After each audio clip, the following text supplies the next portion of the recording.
MBO यानी management by objectives में हम बात करते हैं गोल सेटिंग की, कॉमन गोल्स की, इंडिविजुअल और टीम गोल्स के बीच अलाइनमेंट की।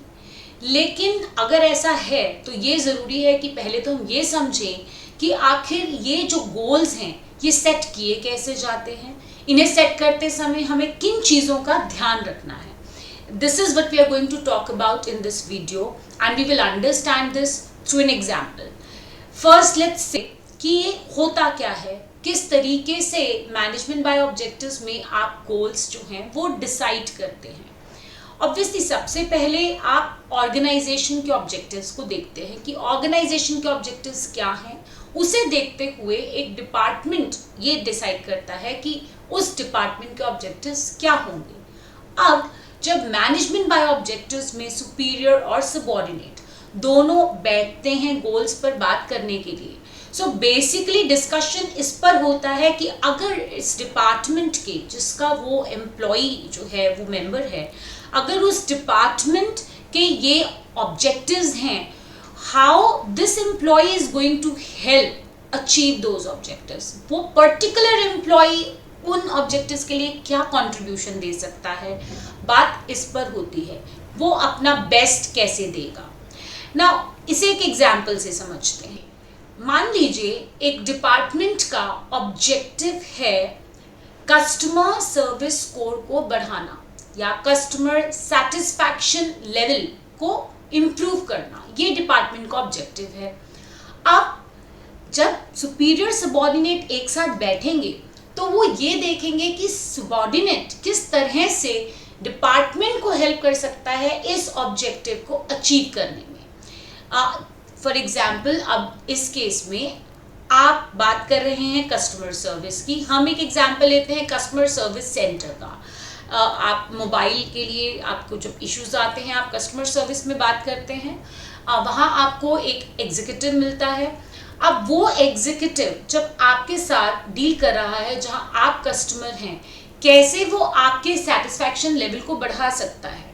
कुछ चीज़ें जो वो एम्प्लॉय कर सकता है वो ये है कि वो वेट टाइम को कम करे, कि आपको ज़्यादा वेट ना करनी पड़े और जल्दी से आप एग्जीक्यूटिव से कनेक्ट हो जाएं। उसमें ये ध्यान दिया जा सकता है कि आपको बार बार होल्ड पर ना डाला जाए, तब आप सेटिस्फाइड रहेंगे। इसमें हम ये भी ध्यान रख सकते हैं कि कितना टाइम लगा उस एम्प्लॉय को आपको सॉल्यूशन देने में। आपको जो सॉल्यूशन चाहिए था वो आपको 5 मिनट में मिला या 10 मिनट में मिला, उस पर भी डिपेंड करेगा कि आप सेटिस्फाइड हैं या नहीं। इसके अलावा आप ये भी डायरेक्टली कस्टमर से भी पूछ सकते हैं कि क्या आप सेटिस्फाइड हैं। जैसा कि आपने देखा होगा कई बार कस्टमर सर्विस रिप्रेजेंटेटिव आपसे पूछता है कि आप सेटिस्फाइड हैं, एक स्कोर दीजिए। इस एग्जाम्पल को लेते हुए अब हम ये देखेंगे कि गोल्स डिसीजन कैसे होगा अंडर एमबीओ स्मार्ट गोल्स। सी एमबीओ स्मार्ट गोल्स जो हम टर्म यूज कर रहे हैं, जब एम्प्लॉय ये तय करेगा कि वो क्या कर सकता है और वो कैसे डिपार्टमेंट की हेल्प करने वाला है कस्टमर सेटिस्फैक्शन लेवल को इम्प्रूव करने के लिए, तो इन 5 चीज़ों को ध्यान में रखा जाएगा। स्मार्ट में S stands for specific। Specific से मतलब है जब एम्प्लॉय कहता है कि मैं कस्टमर सर्विस लेवल को इम्प्रूव करूँगा एंड सुपीरियर भी उसे ये टारगेट देता है, आपका ये गोल है, उसे बहुत स्पेसिफिक होना पड़ेगा कि क्या एग्जैक्टली हम एक्सपेक्ट कर रहे हैं उस एम्प्लॉय से। हम ये कह सकते हैं कि आपका जो होल्ड टाइम है, नेक्स्ट जब हम मिलेंगे तो आपका होल्ड टाइम अगर अभी let's say it is 20 seconds पर कॉल, तो ये कम होके 15 सेकेंड्स पर कॉल हो जाना चाहिए। तो अब हमने क्या किया, हमने उस गोल को बहुत ही स्पेसिफिक कर दिया कि हमें ये चाहिए आपसे।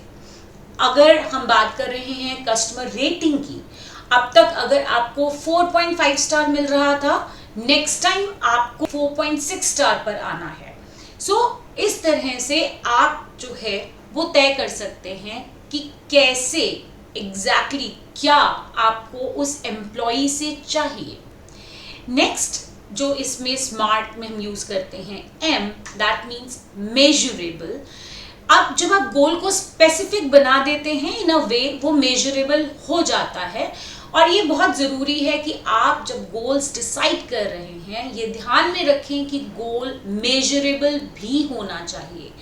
ये क्यों ज़रूरी है? क्योंकि लेटर ऑन जब आप नेक्स्ट मीटिंग में या अदरवाइज आप रिव्यू करने लगेंगे कि क्या एम्प्लॉई ने जो टारगेट सेट किया था वो अचीव किया कि नहीं, अगर आप जो गोल सेट कर रहे हैं वो मेजरेबल ही नहीं है, तो आप ये कैसे डिसाइड करेंगे कि वो गोल अचीव हुआ भी या नहीं हुआ। सो मेजरेबल होना बहुत ज़रूरी है। इस केस में जैसा कि हमने कहा, अगर आपका होल्ड टाइम 25 सेकंड्स से 20 सेकंड्स हो जाता है या 20 सेकंड से 15 सेकंड्स हो जाता है, ये आप देख सकते हैं, ये आपको बहुत इजीली आप मेजर कर सकते हैं अगर आपके पास सिस्टम्स हैं इन प्लेस जो ये रिकॉर्ड रखें। नेक्स्ट आता है ए स्टैंड्स फॉर अचीवेबल। अचीवेबल में हम ये ध्यान रखते हैं कि हम एक ऐसा टारगेट एम्प्लॉय को दें जो अचीवेबल हो। कुछ ऐसा कहना कि आपका लेट्स से होल्ड टाइम 0 हो जाना चाहिए। अब ये मुश्किल है, ये अचीवेबल नहीं हो सकता, क्योंकि कई जगह पर आपको एम्प्लॉय को उसे होल्ड पर डालना पड़ सकता है। सो आप वो दें जो अचीवेबल हो। Next is R means realistic. Realistic से हम ये कहना चाहते हैं कि आप जब गोल सेट करते हैं, आपको ये देखना होगा कि आप जो गोल सेट कर रहे हैं क्या वो एम्प्लॉय के लिए रियलिस्टिक है, यानी कि क्या वो ऐसा है कि उस एम्प्लॉय के पास जो रिसोर्सेज हैं, जो उसकी एबिलिटीज़ हैं, उसको ध्यान में रखते हुए वो एम्प्लॉय उसको अचीव कर सकता है या नहीं। सो बहुत ज़्यादा चैलेंजिंग नहीं देना चाहिए, आप कुछ ऐसा दें जो उस एम्प्लॉय के लिए अचीव करना रियलिस्टिक हो। So that is R. Next is T, time bound. अब MBO स्मार्ट गोल्स में ये चीज़ बहुत इंपॉर्टेंट है कि आप जब गोल सेट कर रहे हैं, कुछ टाइम फ्रेम हो जो आप दिमाग में रखकर गोल सेट करें। वैसे तो MBO में ये इनबिल्ट रहता है, क्योंकि इसमें आप बार बार फ्रीक्वेंटली जो है मीटिंग करते हैं अपने सबऑर्डिनेट के साथ, कुछ कुछ टाइम पर आप मिलते रहते हैं। तो जब आप उनसे कुछ कुछ समय पर मिलते रहेंगे, दैट मीन्स अगर लेट्स से हमने डिसाइड किया है कि 3 महीने बाद एक और मीटिंग होगी, तो ऑब्वियसली यहाँ वो जो आपने टारगेट जो गोल दिया वो टाइम बाउंड है, क्योंकि अब आप मिलेंगे दोबारा उस एम्प्लॉय से कब? 3 महीने बाद। सो वो जो गोल है वो उसे कितनी देर में अचीव करना है? 3 मंथ्स में अचीव करना है। So that means it is time bound. So these are essentials जो आपको ध्यान में रखने हैं जब भी MBO में एक सुपीरियर और सबऑर्डिनेट गोल्स सेट करता है। इसे कहते हैं MBO स्मार्ट गोल्स। और MBO में अब नेक्स्ट ये जानना भी आपके लिए ज़रूरी है कि इसके बेनिफिट्स क्या हैं, इसकी लिमिटेशंस क्या हैं, इसका प्रोसेस क्या है। So for that keep watching the videos and don't forget to share with your friends if you like the content.